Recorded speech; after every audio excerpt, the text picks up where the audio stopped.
All India किसान खेती मजदूर संगठन 25 फरवरी को चंडीगढ़ में करेंगे विशाल धरना प्रदर्शन। यह बात ऑल इंडिया किसान खेत मजदूर द्वारा आज किसान भवन चंडीगढ़ में आयोजित एक प्रेस कॉन्फ्रेंस में की गई। इस प्रेस कॉन्फ्रेंस में किसान मजदूर संगठन ने और क्या क्या कहा, आइए सुनते हैं मीडिया जंक्शन में रोशनलाल शर्मा के साथ चंडीगढ़ किसान भवन से।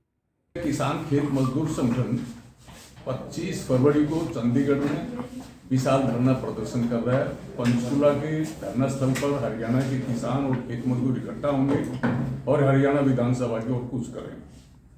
हम मुख्यमंत्री को ज्ञापन देंगे जिसमें दो बात मुख्य रूप से उठाएंगे। नंबर 1 कि जब 3 काले कानून रद्द किए थे तो दादा मुख्यमंत्री ने वो हथेली बजाई थी। मायने हैं कि वो 3 काले कानून को जाने के पक्ष में थे। तो अब ये ड्राफ्ट पॉलिसी जो एग्रीकल्चर मार्केटिंग को लेकर भारत सरकार ने जारी की है, वो 3 काले कानून की वापसी, उसका अवतरण है। ये फिर से उसी जहर को नई चाशनी में लपेट के दे रहे हैं। तो उस नीति के खिलाफ हरियाणा विधानसभा में पंजाब सरकार ने मंजूर कर लिया है, पास करेगी। हरियाणा विधानसभा में एक प्रस्ताव पास करके प्रधानमंत्री को भेजा जाए और एमएसपी देने के लिए सिफारिश की जाए। हम साथ के साथ जो बिजली बिल है 2023, वो बिजली उपभोक्ता हितों पर कुठाराघात है। आज बिजली ऑक्सीजन की तरह है। अगर बिजली से महरूम हो गए उपभोक्ता तो वो महाविपत्ति में फंस जाएगा देश का गरीब। इसलिए उसको रद्द किया जाए और smart meter scheme, mobile prepaid mobile की तरह जो आ रहा है, इस स्कीम को रद्द किया जाए। और जो किसानों के साथ साथ जो हमारा खेतीहर मजदूर है, वो ग्रामीण क्षेत्र में महा बेरोजगारी का सामना कर रहा है। वो देखिए कैसे उत्तर प्रदेश से, बिहार से, आपका पंजाब में, हरियाणा में आके मारे मारे फिर रहे हैं। कोरोना पीरियड में क्या उनके साथ हुई थी, तो उनको पूरे साल काम दिया जाए। सरकार का जिम्मेदारी है। जो सरकार अपने देश के लोगों को रोजगार नहीं दे सकती वो सरकार है क्यों? तो इसलिए उसके लिए हम लड़ाई लड़ रहे हैं। और हमारे जो इनपुट्स हैं, खाद, बीज, कीटनाशक, ट्रैक्टर, औजार, ये सस्ते हों, सही खाद बीज मिले, और अगर फसल खराब हुई होती है तो मुआवजा मिले। और हमारी बेटियां हैं जो कहीं आंगनबाड़ी वर्कर हैं, कहीं मिड डे मील वर्कर है। मिड डे मील को तो 12 महीने का वेतन भी, मेहनताना भी नहीं मिलता। आशा वर्कर है, तो उनको सरकारी कर्मचारी बनाया जाए, परमानेंट किया जाए। और हमारा खेतीहर मजदूर जो हमारे संगठन का एक बड़ा हिस्सेदार है, खेतीहर मजदूर हमेशा खेत में काम नहीं होता, तो कभी वो कंस्ट्रक्शन वर्क में जाता है, कभी प्लांटेशन में जाता है, दूसरे कामों में जाता है। तो यहाँ जो कंस्ट्रक्शन वर्कर्स हैं, उनके जो हित लाभ हैं, हरियाणा सरकार, पंजाब सरकार, कोई भी सरकार उनको दे नहीं रही, वंचित रख रही है। ये भी लड़ाई हम लड़ रहे हैं। तो इस तरह से ये जो है, और ये हरियाणा में तो और एक भयंकर किसान सभी जनता त्रस्त है, वो है पीपीपी, परिवार पहचान पत्र, फैमिली आईडी। उसमें आमदनी जो गए, किसी ने भी जो सीएससी सेंटर में बैठा है, उसने उसका आमदनी लिख दी और वो सरकार की किसी भी बुढ़ापा पेंशन से दूसरों से महरूम हो जाता है, तो वो गले का फांसी बन गई, उसको रद्द किया जाए। तो इस तरह से हमारी ये है। और रिवाड़ी माजरा में हरियाणा का एम्स बना है। ये जनता की, जैसे बताया, जनता की लड़ाई के बदौलत वो बना है। लेकिन वहाँ दूसरे राज्यों में 11 एम्स हैं, वहाँ ओपीडी क्लास निर्माणाधीन है, वहाँ ओपीडी क्लास खोल दी गई है, वहाँ एमबीबीएस क्लास चालू कर देगी, लेकिन यहाँ नहीं कर रहे हैं। इसके लिए भी हम आवाज उठा रहे हैं। और हम हरियाणा की जनता और एक चीज चाहती है जो शासक नहीं होने दे रहे, हरियाणा के शासक नहीं होने दे रहे, वो है कि हरियाणा की राजधानी हरियाणा के बीच में होनी चाहिए, हाई कोर्ट बीच में होना चाहिए, विधानसभा बीच में होनी चाहिए, लोग आज अपनी बात रख सके। ये लंदन की तरह है। ये भी मांग हरियाणा के भीतर से उठ रही, हम उसको सपोर्ट। 25 फरवरी को हम चंडीगढ़ में एक बड़ा विरोध प्रदर्शन आयोजित करेंगे और उसी दिन विभिन्न राज्यों की राजधानियों हम बड़े धरने प्रदर्शन करेंगे। कहीं 20,000 इकट्ठा होंगे, कहीं 10,000 इकट्ठा होंगे। और इसमें पंचकुला में हरियाणा के किसान, खेतीहर मजदूर धरना स्थल में इकट्ठा होंगे और वहां से चंडीगढ़ विधानसभा, हरियाणा की विधानसभा की ओर कूच करेंगे। हमारा जो मुख्य जो मांग पत्र होगा हरियाणा मुख्यमंत्री को और देश में सभी को, वो है कि अभी भी भारत सरकार ने 25 नवंबर को एग्रीकल्चर मार्केटिंग को लेकर एक नेशनल पॉलिसी का ड्राफ्ट भेजा, तैयार किया।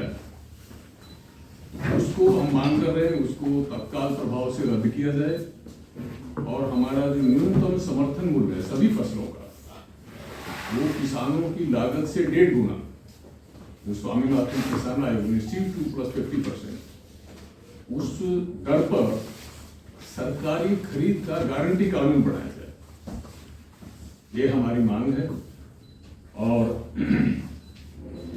ये जो 3 काले कानून थे जिसको संयुक्त किसान मोर्चा के बैनर तले हमने 13 महीने दिल्ली बॉर्डरों पर 750 किसानों की शहादत देख के रद्द करने के लिए विवश किया था, उन 3 काले कानूनों को फिर ये मार्केटिंग पॉलिसी के ड्राफ्ट के माध्यम से लाया जा रहा है। ये उससे भी खतरनाक है। नई चाशनी में ये एक जहर फिर से हमको परोसा जा रहा है। हम इसका डटकर विरोध करेंगे। हमारी समझ ये है, अगर ये ड्राफ्ट रद्द नहीं कराया तो MSP हरगिज नहीं मिल सकती। तो इसको रद्द कराना और MSP के लिए हासिल करना ये एक ही लड़ाई है।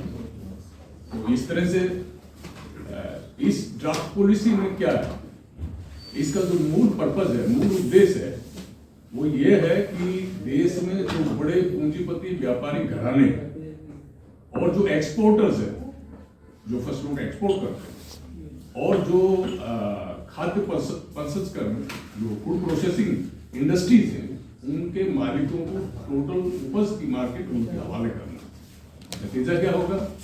नतीजा होगा कि पहले ही भुखमरी के मामले में हम दुनिया में बहुत बुरी स्थिति है हमारी, तो महंगाई बढ़ेगी, भुखमरी बढ़ेगी। आप ताजुब करेंगे कि जो APMC मार्केट्स है, आज देश में 7,000 से ज्यादा APMC मार्केट्स है, 22,000 ग्रामीण हट्स हैं, ग्रामीण सेट्स हैं, उन सबको PPP public private partnership mode में उनको ध्वस्त कर दिया जाएगा। प्रैक्टिकली वहां बड़े व्यापारियों को कब्जा होगा, थोक व्यापार को पूरी तरह से उनके हाथ में दिया जा रहा है, कंटेक्ट फार्मिंग को लाया जा रहा है, सट्टा बाजरा, शेयर बाजरा जिसको फ्यूचर मार्केटिंग कहते हैं, उसमें कृषि के उपज को पूरी तरह से दिया जा रहा है। तो नतीजा होगा कि किसान और बर्बाद होंगे। पहले ही 5 लाख से ज्यादा किसान आत्महत्या कर चुके हैं। तो हमारा समझ है कि इस नीति को रद्द कराना ये जरूरी है MSP की लड़ाई जीतने के लिए। हम 5-6 ऑल इंडिया किसान खेत मजदूर संगठन पिछले कई सालों से 5-6 मांगों के ऊपर देशव्यापी राष्ट्रीय आंदोलन खड़ा कर रहा है। पहला है हमारा MSP लागत से 1.5 गुना लेना। दूसरा है कि बिजली बिल जो लोकसभा में पेश कर दिया गया, हमारे सिर पर तलवार है, वो उपभोक्ता हितों के पूर्णतः खिलाफ और स्मार्ट मीटर जो स्कीम लाई जा रही है सारा खिलाफ, तो इसको रोका जाए। और जो ये हमारा जो खाद है, बीज है, इनपुट्स जो है हमारे बहुत महंगे हैं, बी कंट्रोल कर दिया अपना। DAP के लिए जितनी मारामारी पूरे देश में हो रही है, समय पर नहीं मिलता, नकली खाद बीज से, तो इससे फसल बर्बाद होती है। तो ये पर्याप्त मात्रा में सस्ते दर पर उपलब्ध कराया जाए। साथ ही हमारा कहना है कि ग्रामीण क्षेत्रों में किसानों के साथ बड़ी संख्या भूमिहीन गरीबों की, उनको काम नहीं मनरेगा भी अब जानते हैं उसको फंड्स कटौती की जा रही है, ये सरकार उसको तरजीह नहीं दे रही है। तो पूरे साल ग्रामीण गरीबों को, छोटा किसान भी अब गरीब हालत में आ गया है, तो ग्रामीण गरीबों को पूरे साल काम दिया जाए। फिर यह है कि 2-2 साल तक ये हरियाणा की पोजीशन है, देश के दूसरे हिस्सों में फसल बर्बाद हुए 2-2 साल हो जाता है, लेकिन उनका मुआवजा नहीं दिया जाता।